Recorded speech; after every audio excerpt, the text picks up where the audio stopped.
G'day viewers, my name is Michael and welcome back to SingleRacer.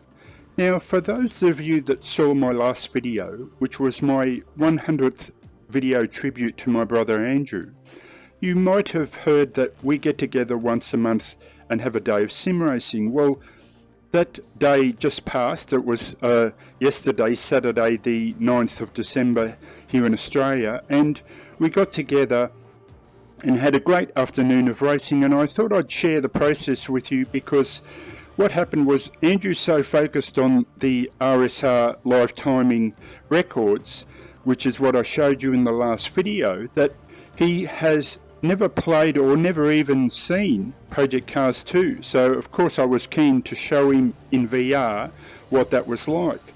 So I thought we'd run through the process of what we did and how we usually go about it. So if you click on time trial here, one of the confusing parts is you get the class of car. So because I wanted to gently show him the game rather than have quite a severe car and he's more trying to get grips with a car, I chose our favourite track, which is the Monza Classic or Monza 66 road course known in Assetto Corsa, and instead of picking the Lotus 49 I went with the Lotus 25 here, a fairly easy car but still something you've got to master to get the best out of.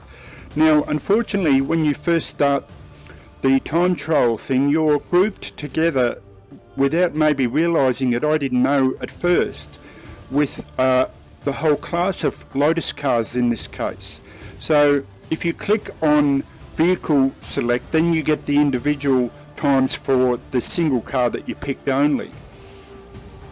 Now what I'll do is I'll run through the process so we got together and I picked the car and track, and what we do is we start racing, and the idea is that Andrew has a very different technique to mine, which is, I often refer to it as my technique is slow in, fast out.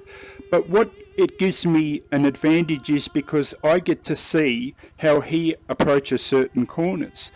And if you have the opportunity to ever drive with a relative or a friend together in the same room or with anyone online, you can watch their way of taking corners, and what it does is it helps me but also helps my brother Andrew in building up a library about how you might take a certain shaped corner, and we just get better and better. So what we do is I have two chairs here in front of the computer and he has a go. We set a very basic time and then I swap over, and usually within one or two goes we beat each other's time and we slowly progress down. Now in this case we probably started at around the 150 mark and then slowly got it down to the point where we got it down to 147, and then we would maybe drive for 15 minutes trying to beat that time and then knock off 1/100th of a second off the time, and then the other person would have a go, and we're basically just barely breaking each other's record. And we were set for most of the afternoon in the 147. Then I managed to pull out a 146 839 here, and he tried. So by this time it's almost evening, and he tried a couple of times and he broke the 146 say 9, 147.0, and he was almost there, but he literally, because of his job and just the pressure of his job, he just ended up getting too tired. But I knew he had it in him and he knew he had it in him, but we just ran out of time. So I thought I would show you how I did that lap. So this is an official channel challenge, and the thing I want to stress is that although I got a 6th place, which I'm very happy about, this is totally stock standard. So I don't even load, normally I lower the fuel, but we didn't even do that. So it's just the car as it is, and anyone's welcome to try it.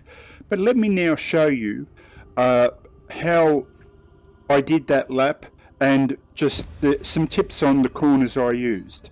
Now, one thing that I will say is that upsets me is that I'm using shadow play to record this, and you could probably see the mouse moving around. There's when you use I don't know if this is just related to the VR, but it's almost like when you're looking through the headset, a target, which is actually on the screen represented as the mouse.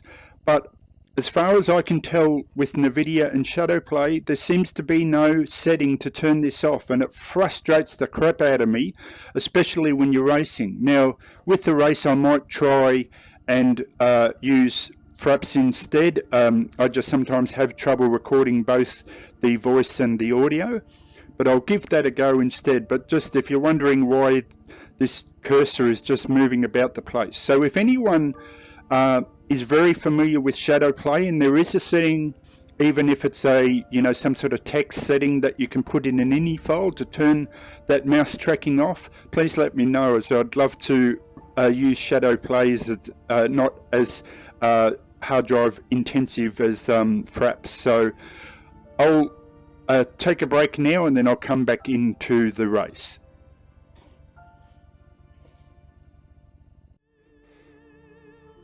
Okay, so just before we start, one tip if you're doing this by yourself is you can just simply add the ghost car. This is how my brother and I, we always have the ghost car on to see how we're doing, and it's great to have the mirror on as well, and that way you get to see the ghost car if you're ahead of it, and you can gauge how you're doing much better. So just select the ghost car and then choose to go racing. So there's my record there, 146.839. I definitely won't be getting that today. I need a bit of a warm-up, so I'm recording that, of course, the day after. So I'll have a few warm-up laps first, and then we'll come back and I'll give you the best lap I can.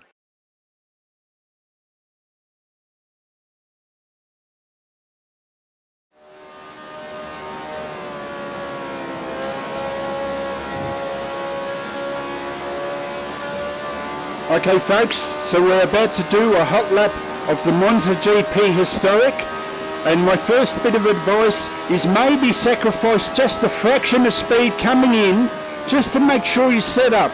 At the end of the lap, that's when you can go for it, but you really want to make sure you get a good run out when you're starting your hot lap. Try and maximise that speed over the start-finish line. Now if you have a look at the app in the bottom right hand corner, you'll see the 4 tyres showing you your colour of your tyre temperature, but next to that is the engine, and in the box there is the engine, and this is a delicate engine. If you don't lift your accelerator when you change gears, the engine turns red and it'll blow up. You'll be faster, but it'll only last 2 laps. So carry 5th gear into the corner here, and then change down to 4th, and it puts it in a higher rev range like that, and you can get maximum speed coming out of the corner. If you stay in 5th, you'll lose too many revs. Now I'm already ahead of the ghost car here, and here you want to change down 2 gears, but you don't want 2 bites of the cherry. So you want to try and angle yourself so you only have to hit the accelerator once like that. Maximise your speed, use all the room, change up and then change back down again, and again maximise that speed. Use all the room, try not to hit the wall, and then change up, and we've got a lot of speed coming out of that corner. Now when Andrew and I were playing all afternoon, we were easing off here until we learnt you could take it at full pelt, but you just had to get the angle right. So full chat through here, that's it, beautiful. Carry all that speed. Now I'm up.